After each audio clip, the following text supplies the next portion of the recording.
Moi, par exemple, on m'avait commissionné.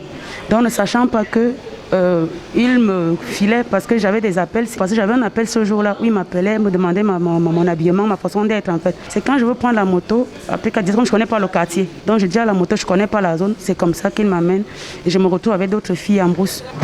Pour moi, ils ont pris dans mon orange, mon élangeant de la cotisation, 574 100 francs. À MTN, la demande de rançon, 180 400. Et mon téléphone Samsung A31.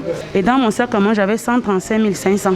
Nous avons fait connaissance dans un réseau social qu'on appelle Bado. Il s'est fait passer pour un bengueté. Et comme il est au Cameroun, il faut qu'on en profite pour se rencontrer. Je dis mais ok, il n'y a pas de souci. C'est comme ça que je me rends au lieu du rendez-vous à PK14. Je lui ai bien précisé que je ne connais pas la ville. Il me faut comprendre, ok, son jardinier a demandé qu'il n'est pas à côté et que je prenne une moto, c'est 200 francs pour aller à la décharge à PK22 après l'université. J'arrive à la décharge. 5 minutes après, il y a un motoman qui vient me chercher. Il me dit, c'est toi Gabriel? Je dis oui. Après, il me fait comprendre que c'est mon boss qui m'a envoyé. On a longé, fatigué. J'étais déjà fatiguée sur la moto. J'ai dit, mais tellement c'est très long et c'est un homme, un bengueté et tout. Il vient rester comme ça. Il n'y avait plus de maison, il n'y avait plus rien. Et après, il me dit, descends.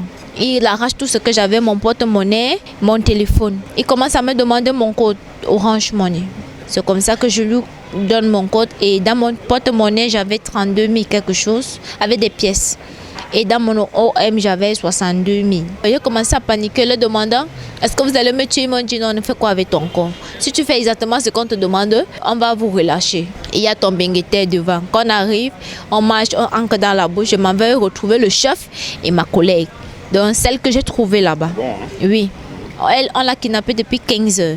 Elle était à moitié nue, quoi. Ils m'ont scoté les pieds.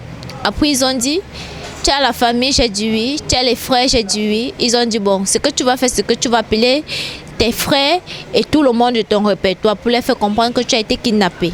Au cas contraire, on va te vendre au Biafrais. Il me dit, donne-moi le code, je donne le chemin. Après, il me dit d'appeler. J'ai commencé à appeler mon grand frère. Bon, d'autres prenaient le téléphone. Mon grand frère ne prenait pas le téléphone. C'est comme ça qu'ils finissent par tomber sur ma patronne. On menaçait celle que j'ai trouvée là-bas. Apparemment, elle lui a presque pris près de 800 000.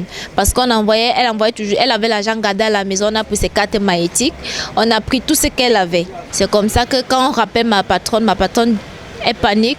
Elle dit qu'elle n'a pas l'argent, elle n'a que 50 000. C'est comme ça qu'elle envoie les 50 000 francs. Le patron demande qu'on me relâche. Il était aux environs de 22 heures. C'est comme ça que le méchant dit que non, on ne peut pas la relâcher. Il faut qu'elle donne toujours les gens. Le motoman qui est venu me prendre demande qu'on lui fasse comme elle, que faites ce que vous voulez.